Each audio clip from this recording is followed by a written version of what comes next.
মৃত্যু হলো এক ব্যক্তির। ঘটনাটি ঘটেছে উত্তর দিনাজপুর জেলার ইসলামপুর থানার অন্তর্গত রামগঞ্জ বসাকপাড়া গ্রামের পাশে। এদিন জানা যায় সিপাহীগঞ্জের জাহিদুল ইসলাম ৪৫ বছরের এই জাহিদুল ইসলাম নামের এক ব্যক্তির রামগঞ্জ বাজার করতে আসেন। বাজার করে ফেরার পথে হঠাৎ গাড়ি নিয়ে রাস্তার পাশে ভুট্টা খেতে পড়ে যায়। সেখান থেকে তাকে সাথে সাথে রামগঞ্জ হাসপাতালে নিয়ে আসা হয়। রামগঞ্জ হাসপাতালে কর্মরত চিকিৎসকেরা তাকে মৃত বলে ঘোষণা করেন এবং সেই মৃতদেহকে ইসলামপুর পুলিশ মর্গে ময়নাতদন্তের জন্য পাঠায়। এই ঘটনার খবর পেয়ে ছুটে আসে ইসলামপুর থানার রামগঞ্জ ফাঁড়ির পুলিশ। ঘটনার পুরো তদন্ত শুরু করেছে রামগঞ্জ। যাচ্ছিল হঠাৎ রামগঞ্জ বসাকপাড়া পার করে নিয়ন্ত্রণ হারিয়ে না জানি না কি করে ঘটনা দুর্ঘটনা ঘটে গেছে, পাল্টে খেয়ে গেছে। এখন মাথার মধ্যে চোট লাগে, আঘাত লেগেছে, গুরুতর। হসপিটালে নিয়ে আসার পর চিকিৎসক বললো মৃত বলে ঘোষণা করেছে। যে মারা গেছে তার নাম কি? জাহিদুল হক। বয়স কত হবে? বয়স ৩৫ থেকে ৪০ কাছাকাছি। বাড়ি কোথায়? বাড়ি সিপাহীগঞ্জ।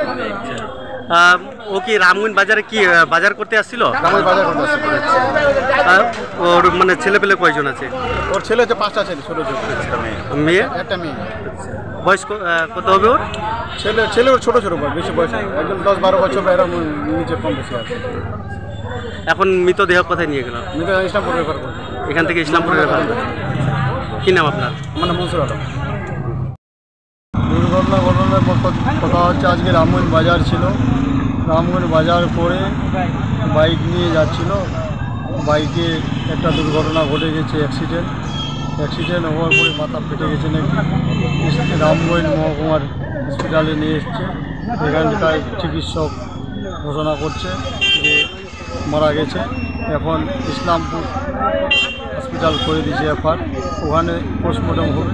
হ্যাঁ, যে মারা গেছে তার নাম কি? তার নাম হচ্ছে জাহিদুল রহমান, আমাদের কমলাগাঁও সুজালি গ্রাম পঞ্চায়েতের বাসিন্দা। গ্রামটার নাম হলো সিপাহীগঞ্জ। বয়স কত হবে? বয়স অনেক ধরে না 42-45 বছর বয়স হবে। কি নাম আপনার? আমার নাম এমডি মইনুদ্দিন। রামগঞ্জ এসেছিল বাজার করতে, বাজার করে রামগঞ্জ যাচ্ছিল বাইক নিয়ে। বসাকপাড়া আগে দুর্ঘটনা হয়ে গেল। যে পুলিশ দিয়ে উদ্ধার করে নিয়ে রামগঞ্জ হসপিটাল নিয়ে আসলো। এখান থেকে এখন কোথায়? ইসলামপুরে নিয়ে যাওয়া হলো। তার বয়স কত হবে? বয়স 35 থেকে 40। 35-40। যার ওর বাড়ি কোথায়? সিপাহীগঞ্জ। আপনার কি হয়? সম্পর্কে ভাতিজা হবে তাহলে। সম্পর্কে ভাতি। কি নাম আপনার? আমরা জানতে পারলাম যে উনি রামগঞ্জ বাজারে আসছিল, বাজার থেকে এসে বাড়ি ফিরছিল। সে সময় বাইক দুর্ঘটনায় উনি ওখানে অ্যাক্সিডেন্ট হয়ে গেছিলো। ওখান থেকে রামগঞ্জ যেখানে প্রাথমিক স্বাস্থ্যকেন্দ্রে নিয়ে আসে, সেখানে এখানে মৃত বলে ঘোষণা করলো এবং এখান থেকে ইসলামপুর মর্গে মনে হয় পাঠালো। ওখান থেকে ময়নাতদন্ত। ঘটনাটা কোথায় ঘটছিল? ঘটনাটা ঘটেছিল ওই যে এই বসাকপাড়ার সামনে আর কি। দলগত হিসাবে তাদের বাড়িতে কি যাবেন? হ্যাঁ, দলগত হিসাবে আমরা বাড়ি থেকে যাব। এখন শুনলাম তৎক্ষণাৎ এখানে ছুটে আসলাম আমরা এখানে রামগঞ্জ প্রাথমিক স্বাস্থ্যকেন্দ্রে। এখন ইসলামপুরে যাব, তখন আবার বাড়ি যাব। কি নাম আপনার? আমার নাম শাহিদ আলম, কমলাগাঁও সুজালি অঞ্চল যুব সভাপতি।